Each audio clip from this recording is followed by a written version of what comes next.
Halo semuanya, berjumpa kembali di media pembelajaran audio Bumpo. Alright, jadi di episode kali ini gue bakal ngebahas Bumpo dari buku Minna no Nihongo 2 bab 28 ya. Yang secara umum di bab 28 ini kita bakal belajar tentang nagara, kemudian ada shiteimas, dan yang terakhir adalah shi. Oke, langsung aja check this out. Oke, jadi yang pertama pembahasan adalah tentang nagara ya. Nah, sebenarnya nagara ini buat apa sih fungsinya? Mungkin sering juga dengar kali ya di semacam lagu atau di anime atau kartun-kartun Jepang gitulah. Jadi fungsi nagara ini kalau dalam bahasa Indonesia itu sambil ya. Jadi kita bakal belajar membuat kalimat yang menyatakan kita tuh melakukan dua pekerjaan sekaligus dalam satu waktu. Kalau di bab-bab sebelumnya di Minna no Nihongo 1 kan kita belajarnya itu menyatakan hal-hal yang dilakukan secara berurutan ya ataupun tidak. Nah, sekarang kita belajar tentang bagaimana membuat kalimat yang menyatakan pekerjaan yang dilakukan dalam satu waktu. Jadi dua pekerjaan yang dilakukan dalam satu waktu gitu ya. Oke. Nah, pertama polanya dulu. Ya, kalau misalnya kita mau menyatakan dua pekerjaan yang dilakukan dalam satu waktu, itu pakai nagara ya. Nah, nagaranya itu ditempelkan ke pekerjaan yang disambilnya. Ya. Jadi nagaranya ini ditempelkan ke pekerjaan yang disambilnya. Jadi misalnya kalau dalam bahasa Indonesianya itu saya makan sambil nonton TV, kan nonton TV-nya yang disambil. Nah, itu berarti nonton TV-nya yang nanti bakal ditempel dengan nagara. Terus kalau misalnya saya main gitar sambil nyanyi misalnya, itu berarti bernyanyinya itu yang ditempel dengan nagara. Nah, maksudnya ditempel apa sih? Jadi polanya kayak gimana? Yuk kita lihat dulu. Nah, kalau misalkan di buku itu halaman 20, bab 28, di situ ada beberapa contoh kalimat dari penggunaan nagara ya. Nah, jadi sebelumnya gue kasih tahu dulu kalau pembentukannya itu jadi bentuk mas ya. Bentuk mas itu misalnya ya kalau kata bentuk kamusnya itu hanasu jadi hanashimas kan, terus benkyoshimas, tabemas, oyogimas dan seterusnya ya. Nah, dari bentuk masnya ini, masnya dihilangkan ya. Masnya dihilangkan ganti dengan nagara. Ingat, masnya dihilangkan ganti dengan nagara. Jadi misalnya hanashimas, hanashi nagara. Jadi masnya hilang diganti dengan nagara. Terus kalau misalnya tabemas jadi tabe nagara. Kalau mimas jadi masnya hilang jadi mi nagara gitu. Jadi kata kerja bentuk mas, terus masnya dihilangkan ganti dengan nagara. Dan ingat ya tadi yang ditempelkan dengan nagaranya itu kata kerja yang disambilnya gitu. Nah, sekarang kita coba lihat dulu ya yang contoh ada di buku. Oke. Jadi kalau di buku itu nomor 1, Shashin o mise nagara setsumei shimasu. Shashin foto, mise itu dari misemas ya yang artinya memperlihatkan. Kemudian setsumei shimasu itu artinya menjelaskan ya. Jadi artinya itu menjelaskan sambil memperlihatkan foto. Atau jadi dia itu apa ya, menjelaskan sambil memperlihatkan foto. Jadi dia ngejelasin gitu. Terus untuk memperjelas dia menambahkan dengan foto.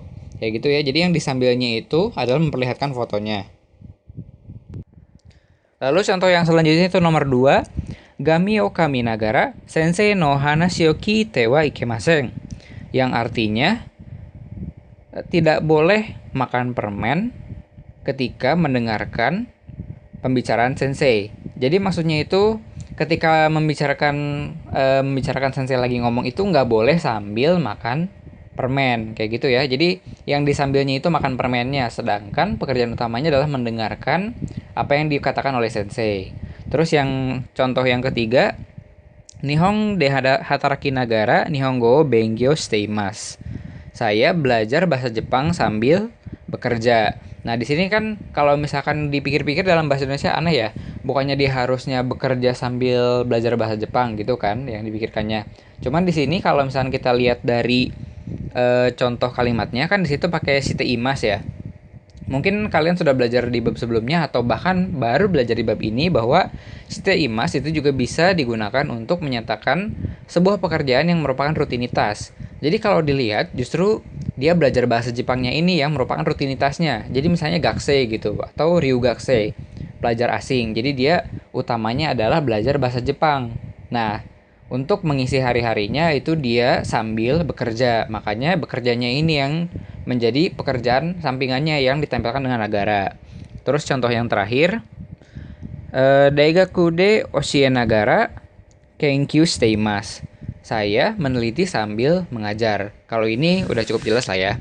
Kayak gitu. Jadi gue ulangi lagi, kalau nagara itu penggunaan polanya itu ditempelkan dengan kata kerja ya. Kata kerja bentuk mas. Kata kerja bentuk masnya ini, masnya dihilangkan, lalu diganti dengan nagara. Dan yang ditempeli nagara adalah kata kerja yang disambilnya ya, bukan kata kerja utama. Oke?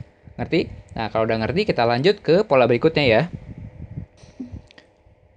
Oke, kita lanjut ke pola berikutnya. Itu ada penggunaan shiteimas ya, lagi-lagi penggunaan shiteimas. Jadi di Minano Nihongo 1 itu kalian udah belajar tentang bagaimana sih atau apa sih fungsi dari shiteimas itu.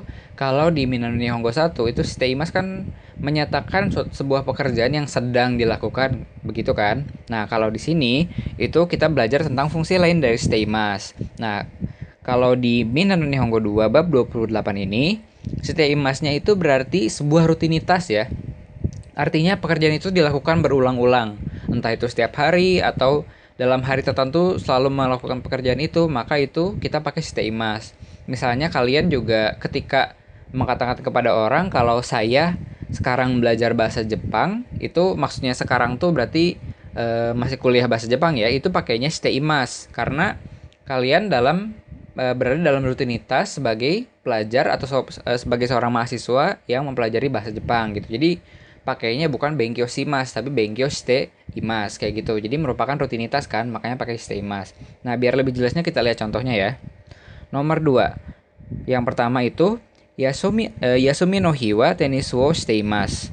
Yasumi no hi itu artinya ketika libur ya. Jadi ketika libur bermain tenis.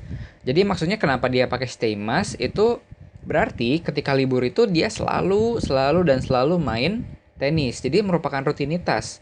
Jadi kalau misalkan hari libur selalu dia main tenis, nggak akan pernah kelewat gitu. Kayak gitu maksudnya. Terus kita coba masuk ke contoh yang kedua ya.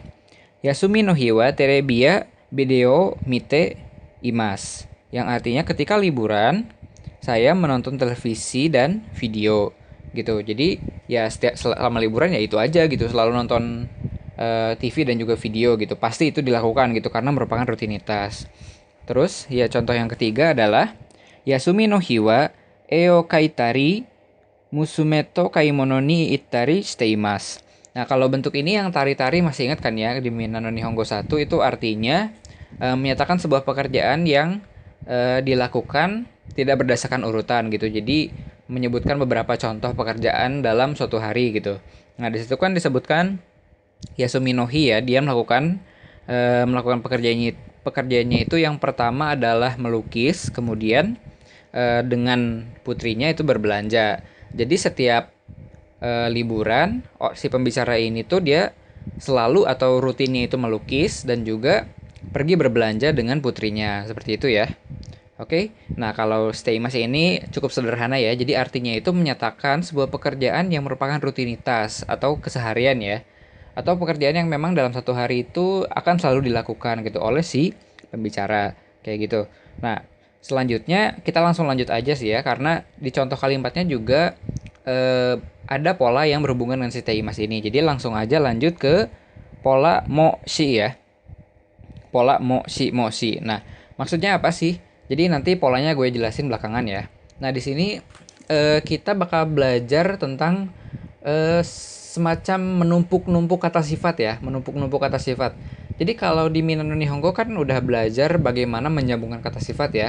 Misalnya kono hongwa yasukute ii desu misalnya kayak gitu. Jadi kan kalau misalnya kita pakai mau menyambungkan dua kata sifat yang positif misalnya atau yang negatif dua-duanya, atau yang istilahnya itu searah lah ya, itu kita pakainya kute-kute kan ya. Atau misalnya kalau kata sifat na itu pakainya de, kirei de, terus shizuka desu misalnya kayak gitu.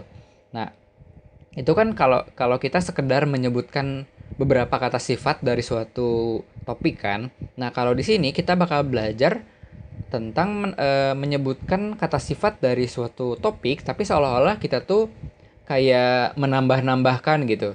Jadi selain begini juga begitu. Kayak gitu ya. Kalau misalnya dalam bahasa Indonesianya kan kalau yang pakai kute-kute itu misalnya kayak gini. Laptop ini murah dan juga bagus. Gitu kan. Kesannya itu ya dia cuma nyebutin kalau laptop itu tuh murah dan bagus gitu. Tapi kalau misalnya pakai shi, nanti yang bakal kita pelajari, laptop ini udah murah, bagus pula gitu. Jadi kan ada kesannya itu kita memuji yang memuji banget gitu dari si laptop ini gitu. Makanya beda kan kesannya. Jadi antara yang pakai kute sama yang pakai shi. Kayak gitu. Jadi penjelasannya kayak gitu ya. Cukup simpel kan ya. Nah, sekarang kita belajar gimana sih penggunaan dari shi ini. Nah, kalau misalnya dilihat di buku Minano Nihongo-nya, itu kita coba dulu contoh kalimatnya ya beri baca. Itu yang pertama, Suzuki-san wa piano mo hikeru shi dan sumo dekiru shi, terus sore ni utamo utaemas. Jadi, kenapa disebutnya itu pola mo shi? Karena partikel ga yang ada di kalimat itu harus diganti dengan mo. Ya, diganti dengan mo gitu. Jadi supaya menambahkan kesan kalau kita tuh menambah-nambah kata sifatnya itu kan kalau mo itu artinya juga ya. Kayak gitu. Jadi biasanya kan kalau kita bilang Suzuki itu bisa main piano misalnya kayak gitu ya. Kan kita cukup bilangnya itu Suzuki-san wa piano ga hikeru. Kayak gitu kan cukup aja, cukup seperti itu. Tapi karena kita mau bilangnya pakai moshi gitu menambah-nambahkan kata sifatnya atau misalnya apa ya semacam keterangannya itu ditambahkan lagi, maka kita pakainya itu jadi Suzuki-san wa piano mo hikeru shi dan sumo dekiru shi sore ni utamo utaemas. Kayak gitu. Jadi partikel ga-nya diganti dengan mo, terus di setiap akhir dari kata keterangannya itu ditambah shi. Kalau di sini sih contohnya kebetulan pakai kata kerja ya. Nah, kalau misalnya pakai kata kerja itu biasanya pakai bentuk kamus ya, bentuk kamus biasanya. Bisa juga kalau misalnya pakai kata sifat itu juga bisa ya pastinya. Kalau misalnya kata sifat i itu langsung ditambah shi ya, misalnya onanoko wa misalnya kao ga misalnya apa ya? Kawaishi kayak gitu ya. Kao mo kawaishi. Terus misalnya koe mo yasashi desu misalnya kayak gitu ya. Jadi kalau misalnya kata sifat i tinggal ditempel shi aja gitu tanpa ada tambahan apa lagi. Nah, kalau misalnya kata sifat na itu harus ditambah da ya sebelum shi-nya. Misalnya ano otoko wa misalnya kao mo apa ya? Misalnya kao mo kirei dashi kayak gitu. Kirei kan kata sifat na ya. Jadi sebelum shi-nya harus ditambah da kayak gitu. Nah, nanti ada contoh berikutnya biar lebih jelas ya. Kita balik lagi ke contoh kalimat yang pertama tadi. Jadi kalau misalkan diartikan Suzuki itu udah bisa main piano, bisa dansa, terus bisa nyanyi pula. Nah, kata terusnya itu berasal dari soreni ya. Jadi fungsi soreni di situ tuh untuk menambahkan alasannya gitu, menambahkan keterangan. Udah gitu kayak gitu ya. Udah gitu seperti ini. Jadi kalau misalnya kita artikan secara penuh, Suzuki itu udah bisa main piano, bisa dansa, terus bisa nyanyi pula kayak gitu ya. Jadi di sini tuh benar-benar kita tuh kesannya itu seolah-olah kayak memuji secara berlebihan gitu dari sesuatu hal gitu. Tapi kita emang pengen bilang kalau si topik ini tuh emang pantas gitu untuk dipuji seperti itu gitu. Makanya pakai pola moshi juga ditambah sore ini gitu. Sore ini itu tadi artinya itu udah gitu atau selain itu juga kayak gitu ya. Jadi penambahan keterangan gitu. Oke. Nah, yang selanjutnya ya, kita coba ke kalimat contoh yang keduanya. Itu masih si Suzuki ya contohnya itu nggak ada sih kalau nama gue sayangnya. Oke. Jadi yang contoh yang kedua itu Suzuki-san wa wakaishi karada mo okishi sore ni apa tuh? Chikara mo tsuyoi desu. Nah, kalau ini pakai kata sifat ya, kebetulan semuanya kata sifat i. Suzuki itu udah masih muda, terus badannya gede, terus kuat pula kayak gitu ya. Jadi apa sih namanya? Kalau misalnya kata sifat I tadi gue udah bilang langsung ditempel dengan si ya. Nah ini kan kebetulan kalau yang pertama wakai ya, itu karena nggak ada objeknya maka nggak perlu pakai mo. Jadi kalau yang karadanya itu karena ada objeknya kan, si karadanya itu baru pakai mo. Nah kalau karena wakainya nggak ada objeknya maka nggak perlu pakai mo gitu. Jangan sampai terkecoh karena biasanya ngikutin yang di atas jadi piano mo wakai gitu kan, nggak, bukan berarti Suzuki itu pianonya muda gitu, kayak gitu bukan ya. Jadi itu maksudnya masih ngomongin Suzuki, terus mengatakan bahwa dia itu udah masih muda, terus badannya gede, terus kuat lagi kayak gitu ya. Oke, sekarang kita lanjut ke contoh yang berikutnya. Suzuki Sangwa Majime dashi Chugoku go mo Jouzu dashi Sore ni apa tuh? Keiken mo arimas. Artinya Suzuki itu udah rajin atau serius. Mungkin majime di sini maksudnya rajin kali ya. Suzuki itu udah rajin, terus bahasa Cinanya, bahasa Mandarinnya pinter, udah gitu pengalamannya juga ada gitu, atau pengalamannya banyak gitu, maksudnya kayak gitu ya. Nah di sini adalah contoh yang kata sifat na ya. Jadi sebelum kata sifat na, maksudnya sebelum shi-nya itu ditempel da-nya dulu. Jadi majime da shi, terus jouzu da shi, dan seterusnya ya. Kayak gitu. Jadi kayak gitu ya. Kurang lebih pembentukan mo shi itu seperti itu. Jadi mo-nya itu digunakan untuk menggantikan partikel ga dalam sebuah objek ya, dalam sebuah objek dari kalimat yang sedang dibicarakan. Terus shi-nya itu ditempel ke kata kerja atau kata sifat yang mengikuti objek yang bersangkutan atau topik yang bersangkutan ya. Dan jelas nggak ada kata benda ya untuk pola mo shi ini. Karena aneh kalau misalnya Suzuki itu udah salesman misalnya, terus kontraktor pula, kan aneh ya kayak gitu. Jadi di sini cuman dipakainya itu untuk kata sifat dan juga kata kerja. Oke, kayak gitu ya. Ngerti kan? Nah, kalau misalkan ngerti, di sini ada yang selanjutnya itu penggabungan dari pola moshi dan juga shiteimas. Kita lihat dulu ya contohnya, baru gue jelasin. Jadi yang nomor 4 itu yang pertama, nedang mo yasuishi ajimo ishi itsumo konomise de tabete imas.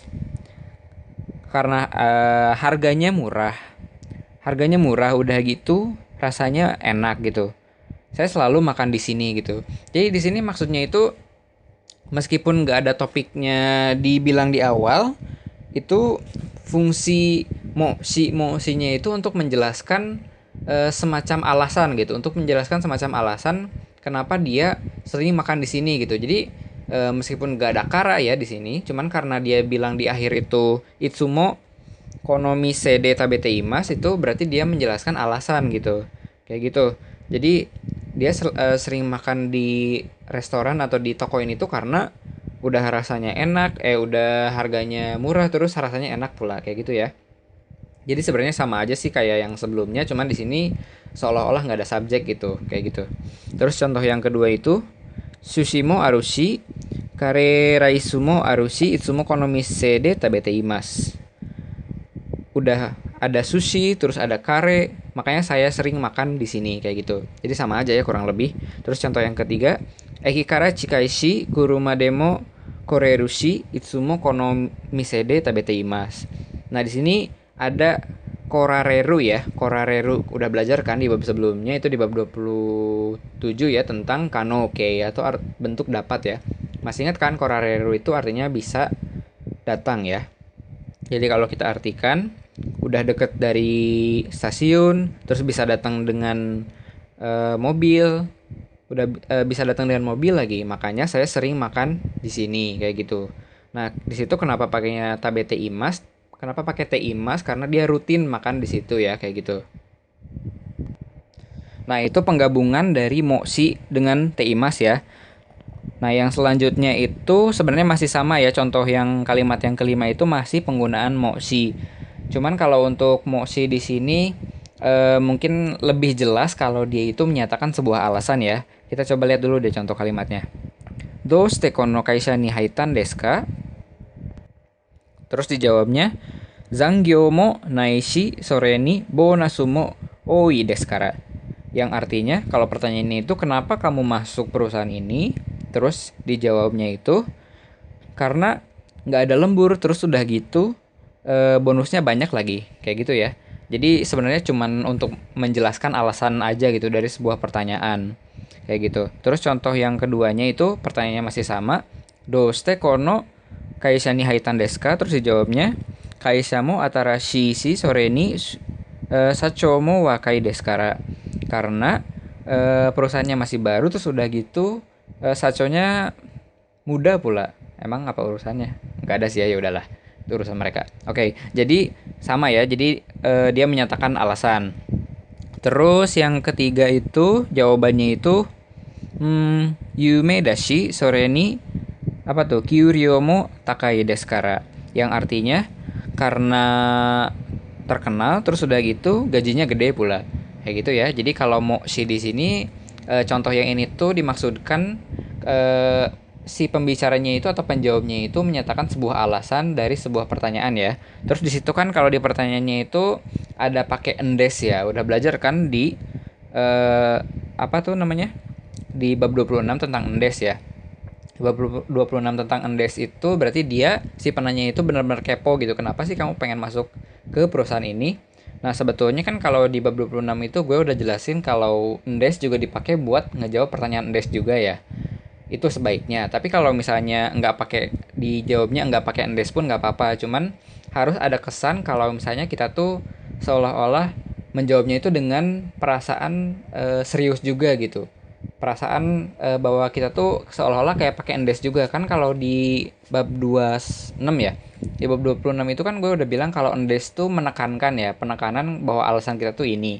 Nah, di sini nggak pakai endes tapi kita pakai pola mo shi. Jadinya seolah-olah si alasannya itu atau si hal yang kita kemukakannya itu gini loh gitu. Jadi dipuji-puji banget gitu. Jadi kurang lebih sebenarnya kayak sama aja kayak endes gitu kalau menurut gue ya kayak gitu. Oke, jadi itu tadi penjelasan tentang bab 28 di buku Minnan no Nihongo 2. Nah, media pembelajaran audio ini cuman dipakai sebagai pelengkap aja ya buat belajar kalian. Nah, utamanya itu tetap belajar di kelas bareng sensei ya. Karena kalau belajar di kelas bareng sensei itu pastinya bakal lebih jelas karena sensei jauh lebih berpengalaman daripada gue. Jadi, jangan jadikan media pembelajaran ini sebagai sumber utama buat kalian belajar ya. Oke, dan terus belajar, tetap semangat dan see you.